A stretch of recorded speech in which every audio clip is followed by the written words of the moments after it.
Bienvenue sur la chaîne consacrée à la radiesthésie étonnante. Tout le monde connaît ou a entendu parler du site de Stonehenge en Angleterre et aujourd'hui on va analyser le site pour découvrir quelles sont les énergies qui s'en dégagent et surtout pour savoir comment on peut bénéficier de ces énergies. Pour le savoir, il suffit d'analyser les ondes qui se dégagent du site avec notre pendule et parce que les radiesthésistes ont l'habitude de pratiquer au calme, on va analyser le site de Stonehenge avec notre pendule confortablement installée chez nous, sans avoir à se déplacer. Voilà une photo de Stonehenge, et on va pratiquer ici ce que les radiesthésistes affectionnent particulièrement, une recherche sur plan. La première étape de toute recherche sur plan, c'est d'activer le plan, c'est-à-dire de le positionner exactement dans la bonne direction, en fonction du nord magnétique, de façon à ce que le plan et le site de Stonehenge soient positionnés de la même façon dans l'espace. On lance le pendule en mode recherche au-dessus du plan. Il continue d'osciller dans ce mode sans changer de direction, ce qui veut dire que le plan n'est pas bien positionné. On fait pivoter le plan de quelques degrés tout en laissant le pendule osciller en mode recherche.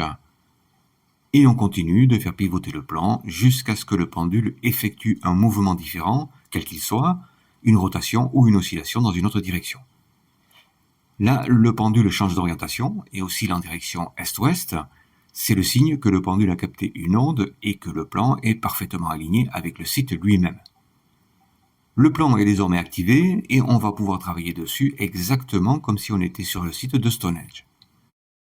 Alors, rien de magique dans tout ça, on a vu que lorsque deux corps identiques sont alignés de la même façon dans l'espace, la loi de résonance s'applique automatiquement et une onde se crée entre les deux. Désormais, toutes les ondes qui se trouvent sur le site original se trouvent également sur le plan, et à partir de maintenant, on est en totale communication avec le site de Stonehenge, et tout ce qui se produit sur le site se produit en direct sur le plan. Et pour les petits malins qui pensent déjà, l'inverse n'est absolument pas vrai bien sûr. Tout ce qu'on fera sur le plan ne se répercutera jamais sur le site.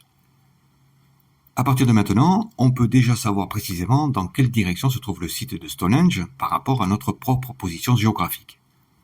L'onde de résonance qui s'est créée entre le site et le plan se trouve quelque part ici, et il suffit de lancer le pendule en mode recherche autour du plan pour la découvrir. Ici, le pendule change d'orientation et oscille dans une nouvelle direction, nord-ouest. Il a capté l'onde de résonance et indique la direction exacte du site de Stonehenge par rapport à ma propre situation géographique.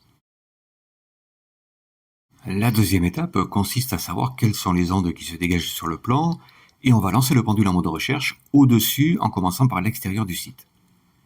Il continue d'osciller en mode recherche, il ne capte rien pour l'instant. On continue de déplacer le pendule et on se rapproche progressivement du site. Le pendule change de direction, signe qu'il a capté une onde. On le déplace dans cette direction et on le laisse faire. Il change constamment de direction et a effectué finalement un cercle qui correspond à l'emplacement des pierres sur le plan. Il retourne à son point d'origine.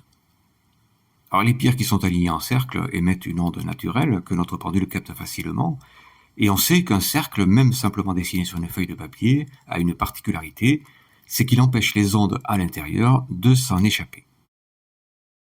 On va poursuivre notre exploration avec le pendule et le lancer cette fois à l'intérieur du cercle.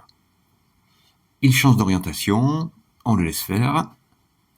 Il oscille en direction est-ouest et on compte mentalement le nombre d'oscillations. Il gire à droite et on compte toujours le nombre de gyrations. Il oscille en direction nord-sud.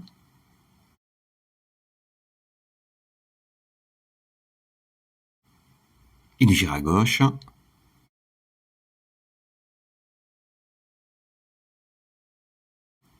Il s'arrête.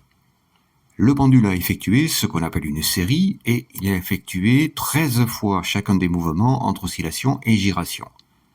13, on l'a déjà vu, c'est la série de la vie et il semble que l'intérieur du cercle de pierre émette cette onde de vie, ce qu'on appellerait en radiesthésie classique une énergie bénéfique et quel que soit le type de radiesthésie, la meilleure énergie qui puisse exister. On va continuer notre exploration en analysant les différentes pierres qui se trouvent à l'intérieur du cercle et voir si elles présentent un intérêt quelconque. Alors, pas facile de lancer le pendule au-dessus d'une pierre en particulier, alors on va s'aider d'une antenne, un simple bout de bois qu'on va tenir en main et avec lequel on va pointer directement les pierres à analyser. De cette façon, on ne se laisse pas influencer par les ondes alentours et on ne s'occupe que d'une pierre à la fois. Et ici, plus besoin de positionner le pendule au-dessus du plan, c'est l'antenne qui va servir de relais et indiquer au pendule toutes les ondes avec lesquelles elle se trouve en contact. On pointe une pierre donc et on lance le pendule en mode recherche. Le pendule change d'orientation et oscille en direction est-ouest. On le laisse faire quelques secondes. Il gire à droite. Il oscille en direction nord-sud.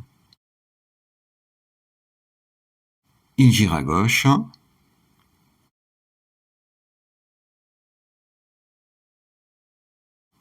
Il s'arrête. Le pendule a effectué la série 10, la série de la radioactivité. Et on rappelle que la radioactivité, ce n'est pas la destruction, mais bien la transformation naturelle de tout ce qui existe, depuis la naissance jusqu'à la mort, en passant par le développement et l'évolution. Et la radioactivité naturelle est donc tout simplement indispensable à la vie. On pourrait continuer à analyser chacune des pierres qui se trouvent à l'intérieur du cercle et on trouverait le même résultat, sauf pour une pierre, celle qui est couchée et qui servirait selon certains spécialistes d'autel. C'est celle-ci, et je lance le pendule en mode recherche, toujours en prenant soin de pointer la pierre avec mon antenne. Le pendule change d'orientation et oscille en direction est-ouest, il gire à droite, il oscille en direction nord-sud, il gire à gauche, il s'arrête. Le pendule a effectué une nouvelle série, la série 5, et cette série 5, c'est celle de la lumière. Alors qu'est-ce que ça veut dire ? Simplement que l'onde qui se dégage de cette pierre est une énergie lumineuse, et un très bon signe, même si on trouve cette onde systématiquement dans tous les cercles. On continue notre recherche avec les infra- et les ultra-ondes, et pour ça, je vais devoir m'équiper de mon antenne spéciale. Je recherche d'abord les infra-ondes et je lance le pendule en mode recherche à partir du centre du cercle. Il change d'orientation. Il oscille finalement en direction du sud, ce qui est un très bon signe. Je change la position des aiguilles de l'antenne pour chercher les ultra-ondes et je lance à nouveau le pendule en mode recherche à partir du centre du cercle. Il change d'orientation. Et il oscille finalement en direction du nord, ce qui est également un très bon signe. Alors ces deux ondes qu'on vient de trouver, elles portent un nom et sont très spéciales, c'est de l'infravert et de l'ultravert. Et a priori, pour ceux qui connaissent, c'est ce qui se rapproche le plus du fameux vert négatif et du vert positif qui ont été étudiés par Léon Chaumery et André de Belizal, avec leur non moins fameux pendule universel. Et ces deux ondes sont toujours bénéfiques pour la santé et bien sûr pour notre environnement. Avant de résumer l'analyse qu'on vient de réaliser sur le site de Stonehenge, on va, une fois n'est pas coutume, utiliser le langage de la radiesthésie traditionnelle et remplacer le terme d'onde par celui d'énergie, ce qui va donner un sens beaucoup plus spirituel à ce résumé. Alors, on a un premier cercle de pierre qui émet une énergie électromagnétique, classique sur tous les cercles, qu'ils soient fabriqués ou simplement dessinés, et qui sert à emprisonner les énergies à l'intérieur du site. L'intérieur du site émet une énergie de vie entièrement bénéfique pour la santé, et c'est même très rare de la retrouver de cette façon. Les pierres intérieures émettent une énergie qui participe à la transformation et l'évolution naturelle du site. La pierre centrale, orientée exactement en direction sud-ouest, émet une énergie de lumière. Et on trouve également une infra-onde qui se dirige vers le sud et une ultra-onde qui se dirige vers le nord, deux énergies qui sont toujours bénéfiques pour la santé. À la lecture de cette première analyse, on peut parfaitement imaginer que la totalité du site de Stonehenge est ce qu'on pourrait appeler modestement le paradis des énergies bénéfiques. Bon, tout ça c'est très bien, mais seules quelques rares personnes peuvent avoir accès au site lors d'une visite guidée particulière, et la liste d'attente est d'après les guides touristiques particulièrement longue. Alors comment bénéficier des énergies de Stonehenge malgré tout ? Eh bien c'est très simple. Toutes les énergies de Stonehenge qu'on vient d'analyser sont présentes sur le plan. Alors certes, le dynamisme des ondes est moindre sur le plan, mais elles sont bien présentes, là, devant nous, et pour en bénéficier, il suffit tout simplement de positionner ses mains à une dizaine de centimètres au-dessus et patienter entre 5 et 10 minutes maximum.